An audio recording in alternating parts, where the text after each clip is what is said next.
Hello, ഒരു കഥ പറയട്ടെ. ഒരു അപകടം സംഭവിച്ച് ആശുപത്രി കിടക്കയിലാണ് ആ സ്ത്രീ. പകുതി ബോധം മാത്രമേ ഉള്ളൂ. പതിയെ അവൾ ഒരു മയക്കത്തിലേക്ക് വഴുതി വീണു. ഇടയ്ക്കെപ്പോഴോ അവൾക്ക് തോന്നി താൻ ഭൂമിയിൽ നിന്ന് ഉയർത്തപ്പെടുന്നതായും ദൈവത്തിൻ്റെ വിധിന്യായാസനത്തിന് മുൻപിൽ നിർത്തപ്പെടുന്നതായും അവളോട് അനേകം ചോദ്യങ്ങൾ ചോദിക്കപ്പെടുന്നതായും അവൾക്ക് തോന്നി. ഒരു സ്വരം അവളോട് ചോദിച്ചു, ആരാണ് നീ? അവൾ മറുപടി പറഞ്ഞു, ഞാൻ ഈ നഗരത്തിൻ്റെ മേയറുടെ ഭാര്യയാണ്. നീ ആരുടെ ഭാര്യ എന്നല്ല ഞാൻ ചോദിച്ചത്, നീ ആരാണ്? ആ സ്ത്രീ വീണ്ടും മറുപടി പറഞ്ഞു, ഞാൻ 4 കുട്ടികളുടെ അമ്മയാണ്. ആ സ്വരം അവളോട് പറഞ്ഞു, നീ ആരുടെ അമ്മ എന്നല്ല ഞാൻ ചോദിച്ചത്, നീ ആരാണ് എന്നാണ് എൻ്റെ ചോദ്യം. അവൾ അപ്പോൾ തിരികെ മറുപടി പറഞ്ഞു, ഞാൻ ഒരു അധ്യാപികയാണ്. അതിന് നിന്റെ ജോലി എന്താണെന്ന് ഞാൻ നിന്നോട് ചോദിച്ചിട്ടില്ല. അപ്പോൾ അവൾ പറഞ്ഞു, ഞാനൊരു ക്രിസ്ത്യാനിയാണ്. ഞാൻ ദേവാലയത്തിലേക്ക് പോകാറുണ്ട് എല്ലാ ദിവസവും. ദരിദ്രരായ മനുഷ്യരെ സഹായിക്കാറുമുണ്ട്. നിന്റെ മതം, നിന്റെ ജാതി ഞാൻ നിന്നോട് ചോദിച്ചില്ല. നീ ആരെ സഹായിച്ചുവെന്നും നിന്നോട് ഞാൻ ചോദിച്ചിട്ടില്ല. എൻ്റെ ചോദ്യം കൃത്യമാണ്, നീ ആരാണ്? പെട്ടെന്ന് അവൾ പതുക്കെ ഉറക്കത്തിൽ നിന്നുണർന്നു. പരീക്ഷയിൽ പരാജയപ്പെട്ട ഒരു കുട്ടിയെ പോലെ അവൾ ഭൂമിയിലേക്ക് മടങ്ങി. അവൾ ഉറക്കത്തിൽ നിന്ന് ഉണർന്നപ്പോൾ താൻ ആരാണെന്ന് കണ്ടെത്താൻ അവൾ തീരുമാനിച്ചു. അത് അവളുടെ ജീവിതത്തെ പൂർണ്ണമായും മാറ്റി. രസകരമായ ഒരു ജീവിത നിരീക്ഷണം ഈ കഥയിലുണ്ട്. അനേകം മനുഷ്യരോട്, അതിലേറിയ പങ്കും സ്ത്രീകളോട് ഈ ചോദ്യം ചോദിച്ചാൽ എല്ലാവരും നൽകുന്ന ഉത്തരം ഇതിൽ ഏതെങ്കിലുമൊക്കെ ഒന്നു തന്നെയായിരിക്കും.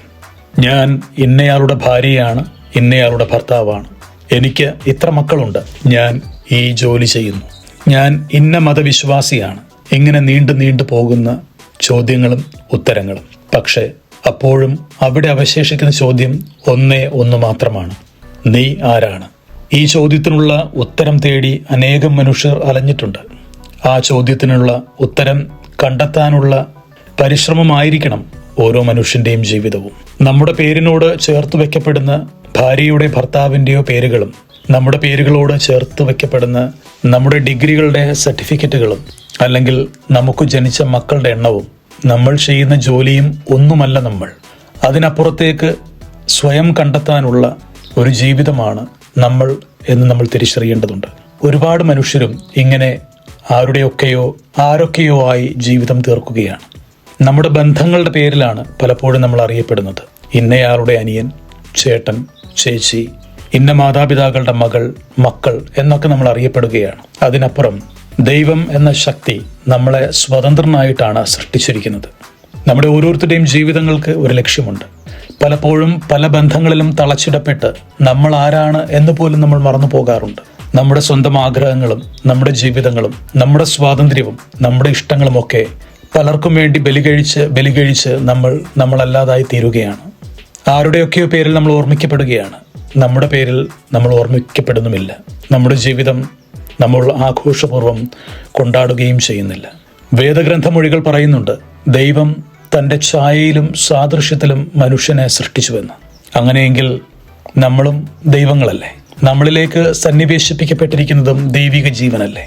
സ്വതന്ത്രരായ മനുഷ്യർ നമ്മളെ കണ്ടെത്താൻ പരിശ്രമിക്കുന്നിടത്താണ് നമ്മുടെ എല്ലാ അന്വേഷണ യാത്രകളും ആരംഭിക്കുന്നത്. ആ അന്വേഷണം എവിടെയാണ് ചെന്നു നിൽക്കുന്നതെന്ന് യാത്ര തിരിക്കുന്ന ആൾക്ക് മാത്രമേ തിരിച്ചറിയാൻ സാധിക്കുകയുള്ളൂ. അത് ഒരുപക്ഷെ ഒരു ആത്മീയ അന്വേഷണമായിരിക്കാം, അല്ലെങ്കിൽ പ്രപഞ്ചഗോളങ്ങളിലേക്കുള്ള നിരന്തരമായ തീർത്ഥാടനമായിരിക്കാം, അല്ലെങ്കിൽ സൃഷ്ടാവായ ദൈവത്തിൻ്റെ സന്നിധിയിലേക്കുള്ള നിരന്തരമായ യാത്രയായിരിക്കാം. പണ്ടൊരിക്കൽ അഗസ്റ്റിൻ എന്ന വിശുദ്ധൻ പറഞ്ഞിട്ടുണ്ട്, നിന്നിൽ വിലയം പ്രാപിക്കുവോളം എൻ്റെ ആത്മാവ് അസ്വസ്ഥമാണ്. സൃഷ്ടാവിൽ എത്തിപ്പെടുക എന്നുള്ളതാണ് സൃഷ്ടിയുടെ കർമ്മമെന്ന് ഞാൻ വിശ്വസിക്കുന്നു. നിന്നെ തേടിയുള്ള നിന്റെ അന്വേഷണങ്ങൾ തുടരട്ടെ. Your duty is to be, not to be someone, no to be nothing.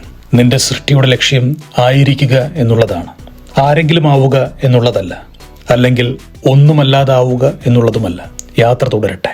കൂടെയുണ്ട്, കൂട്ടിനുണ്ട്, പിന്നെ എൻ്റെ പ്രാർത്ഥനയും.